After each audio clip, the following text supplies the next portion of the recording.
My name is London Wilson, Sr. I was born and raised in Houston, Texas. My father is from Marshall, Texas, and my mother's from Warden, Texas. But they met here in Houston. My father was a construction worker. He was known throughout the construction work as a straw boss. He always was a little straw boss. What they call a straw boss, the straw boss worked under the superintendent of each job. He always got somebody to do his command. Whatever he said. Well, my dad was supposed to go out and get a crew together and do whatever they were supposed to do on that job. My mom, she was just a housewife. My dad's theory was he'd be tired. He didn't want his wife working because when he come home, he wants to eat, go to sleep well. But she had to stay home then to cook and have dinner ready when he got home from work. And my dad also had 2 mules and a wagon that he would use on the job wherever he went.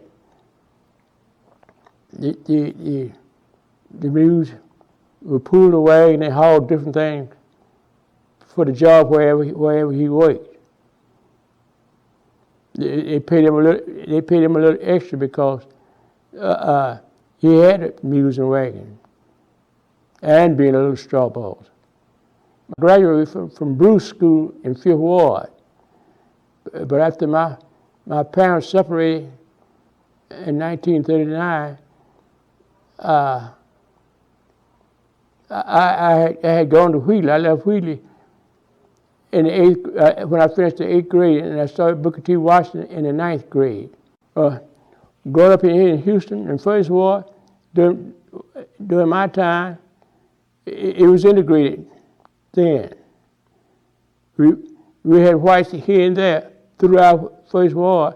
In fact, all over 1st Ward, it was whites here and policemen here. We had policemen even staying there, 2 or 3 policemen staying in our neighborhood. But race relation was good back then. And during the summer, right to where they moved Brock School, now where Brock School now, they would have movies for the community to come and see. And bring your chairs. They had some benches, but you brought your own chairs where you could sit outside there at night. I think every Saturday night, I think is what it was. You could sit out there and watch movies with the whites too. But the whites sit in that group and the blacks were sitting in that group. But community relation in 1st Ward was good between blacks and whites because they all stayed together. They were staying in the same area, it wasn't a certain street, but a white man may be staying here, 2 houses down might be a black family, and across the street might be a black family, and then right next to him might be a white family. But they stayed wherever they wanted to stay. Now when I went to 1st Ward, that's where I found it. It was not like the 5th Ward and the 3rd Ward where you had certain areas you lived. But everybody knew everybody back then. And the telephones, you only had one telephone on the street. My mom, we got a big house, and she rented rooms out to people who wait. I think we had a big house at Al Beach and Dot. We had a big house there. We had 3 extra rooms that we wasn't using. We had one downstairs and one that I lived, and my mother had one. We had a living room, but upstairs we had 3 rooms upstairs. So she rented out 3 rooms, which brought in enough money to pay for the lights and pay the rent too. And sometimes she would take in washing and ironing there at our house. We walked to school, rain or shine. Most of the children that went to Booker T came from around there in that community, and right outside of River Oaks and Shepherd there, the children would catch the bus, and the bus would bring them to Booker T on the bus, that school bus. The school bus didn't have no windows, it was all broke out. They had to put paper up there, cardboard boxes up there to keep the cold out during the winter time. But that's how the children over by River Oaks would come to school. All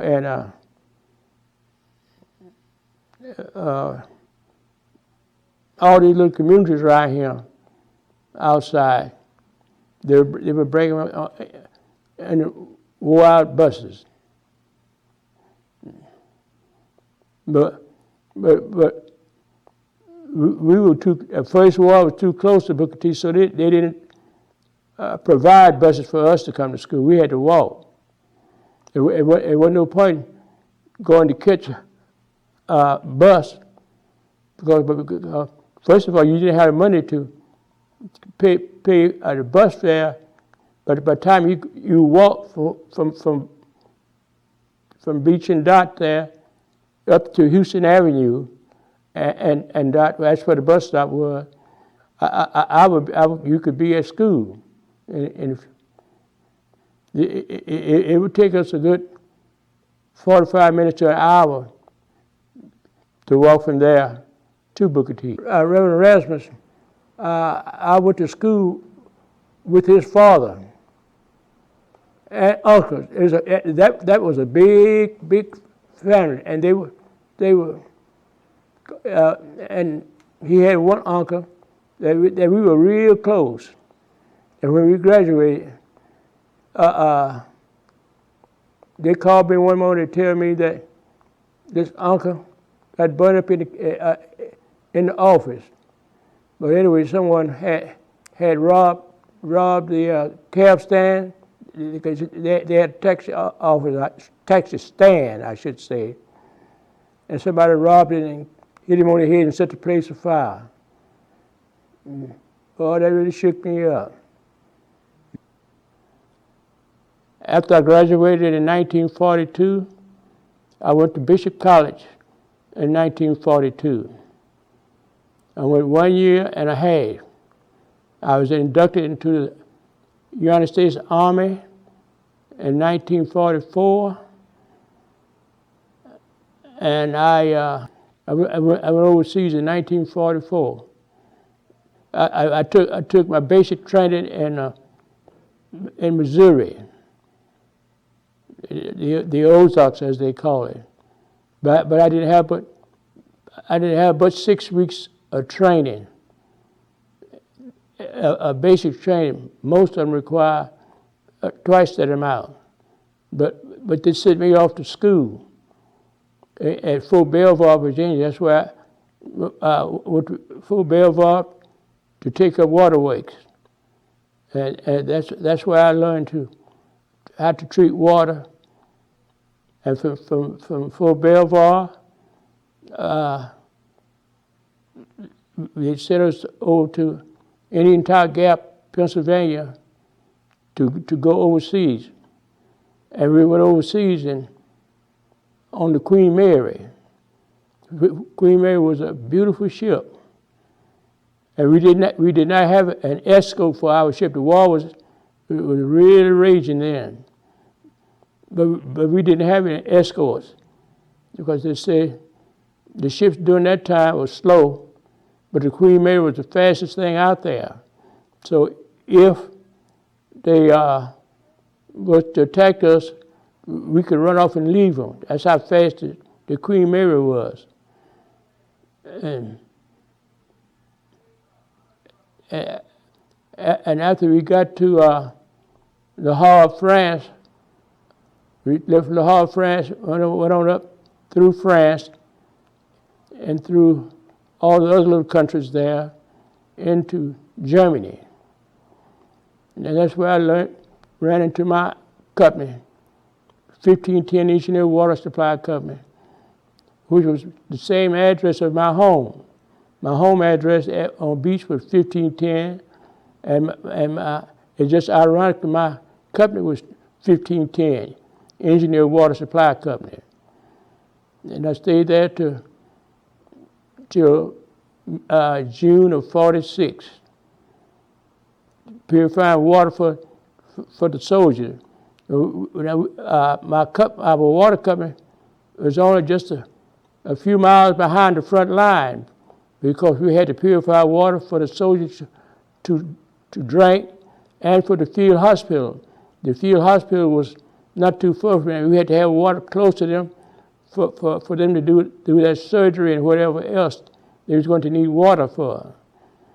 And that was scary moments because you had to be on your guard at all times because we were so close to the front line. Because they were still bringing in wounded soldiers, and we had to supply water for the field hospitals in Europe. There were only 2 water companies in Europe at the time. They had one white and one black. But it just so happened that my company landed on the beach in Normandy, D-Day plus 10. And anyway, and we followed the 1st Army, the 5th Army, we followed all those armies right on up as they move up, going into Germany, the capital of Germany. Berlin, he was going to Berlin.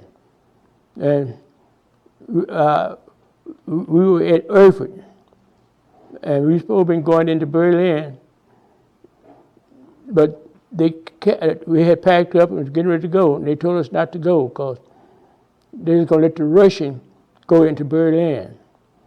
So that saved us from going into Berlin. So we left Erfurt, we went into Karlsruhe. Now Karlsruhe was a big city, just as large as Houston, maybe a little larger than Houston. But that was a wonderful experience there. We've had a lot of experience there in Karlsruhe. And then from there, we used to be a lot of wild tales while I was in Germany because the white soldiers was telling the community that not to fraternize with us because we had tails. And most of them was coming up to us, wanting to know, they didn't see our tail. What do we do with our tails? They just looking all behind you. And the little children will walk up to you, maybe rubbing on your hand because they had never seen black folks. And they'd be rubbing your hands, trying to rub the color off to that color. So we asked, what you doing? We trying to get that brownness off of you. So, but anyway, we said, no, you can't rub that off. That's there for life. And they finally, we were there so long, and we were so friendly with them, they learned to accept us. They accepted us more so than they were accepting the whites. And the white soldier is the one that was telling all those tales about the black soldiers got tails and what have you. But we lived through that, and we survived through that. And we did not have any animosity towards about the other races in the service. But we had we left Karlsruhe and went to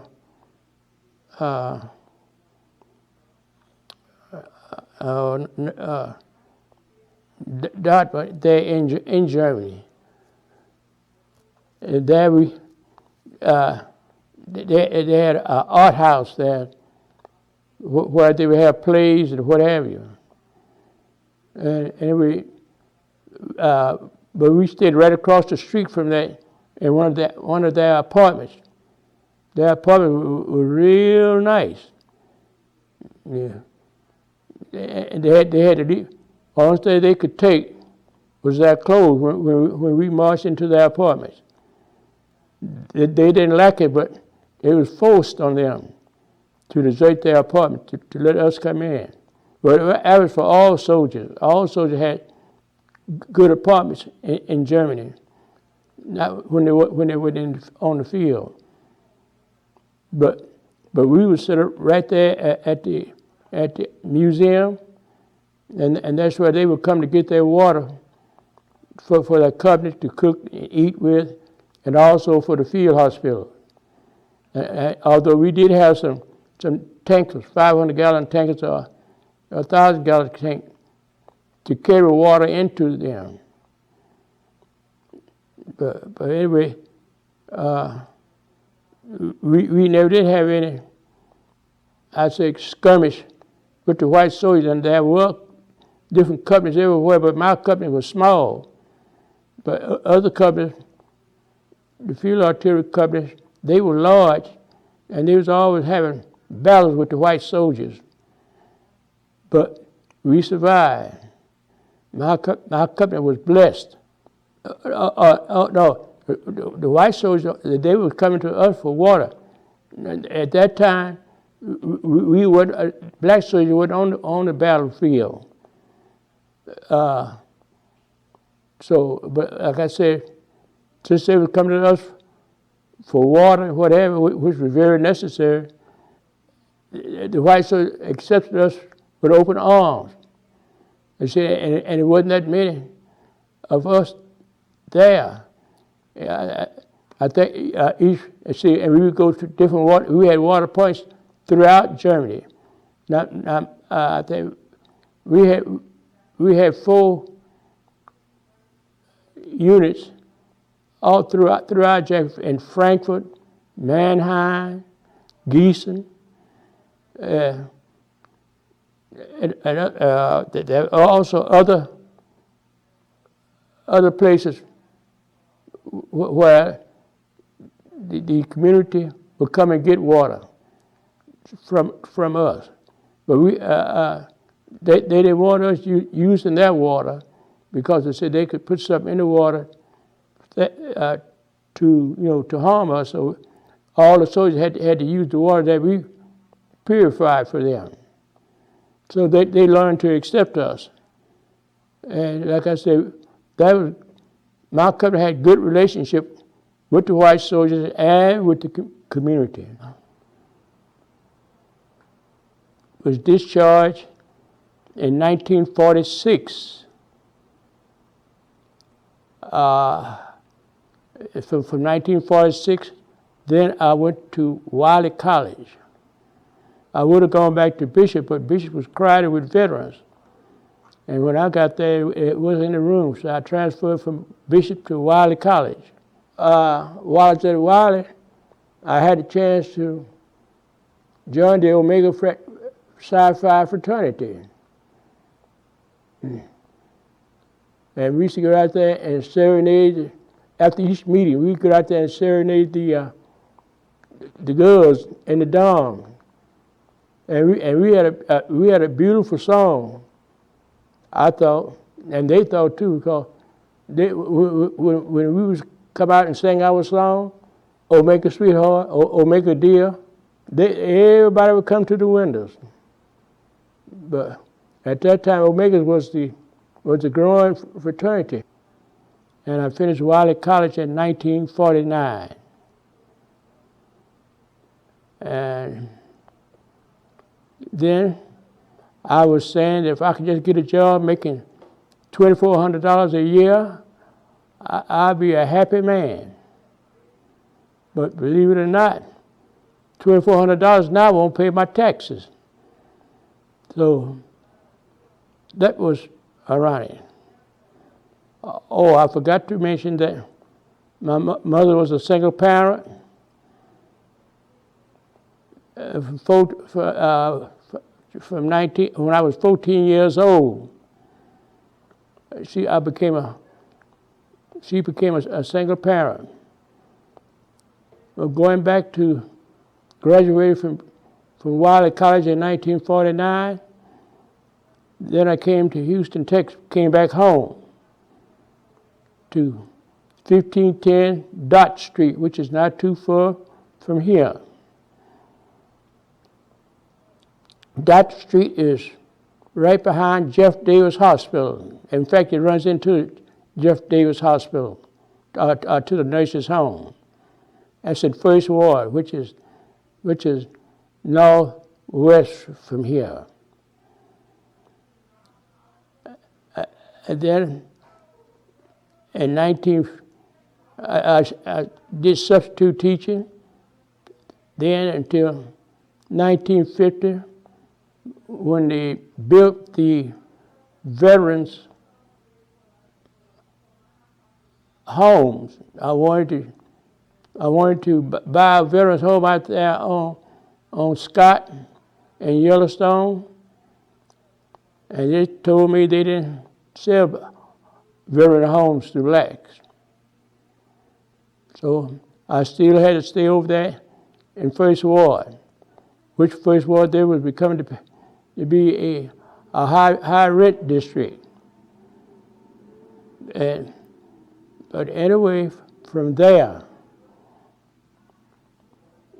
they started building homes for blacks out in Sunnyside. And I applied for one of the veterans' homes there and was accepted.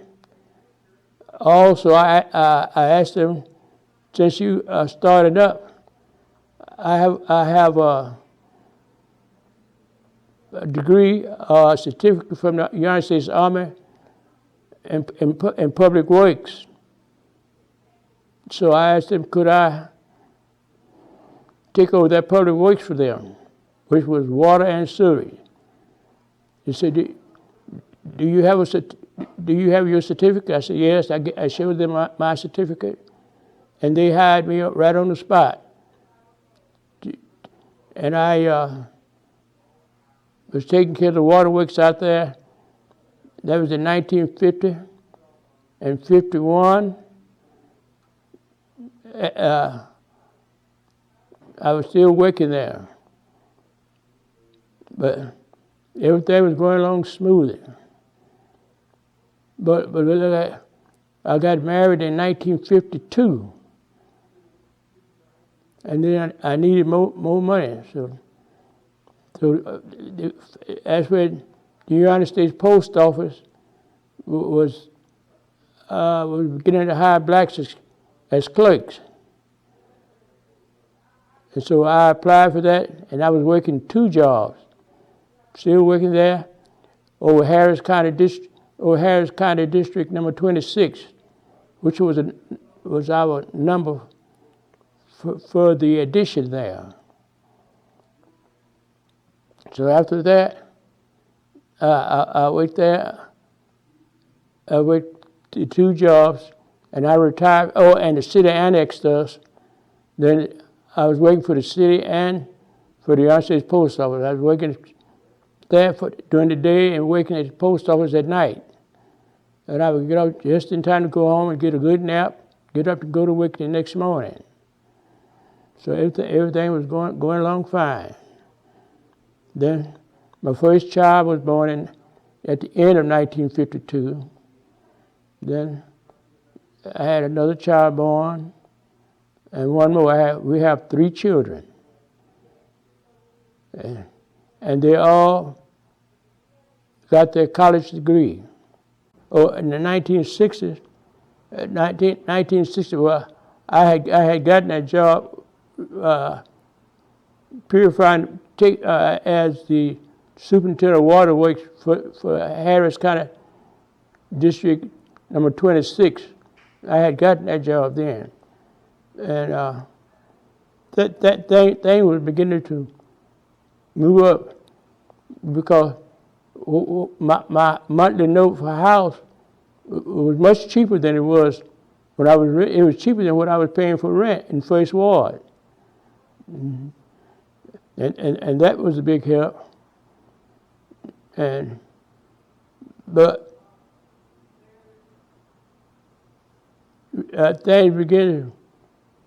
blacks began to move because they began to get more of us was going into education. Oh, TSU was formed too. A lot of us going to TSU or Prairie View, Wiley or Hudson-Tillotson. Hudson-Tillotson is located in Austin, Texas. And Wiley and Bishop was located in Marshall, Texas. But as they began to increase their education, jobs began to open up more so for us elsewhere throughout here in Houston, and which we were grateful for. And I thank the good Lord for blessing me, because up until now, I am 95 years old today.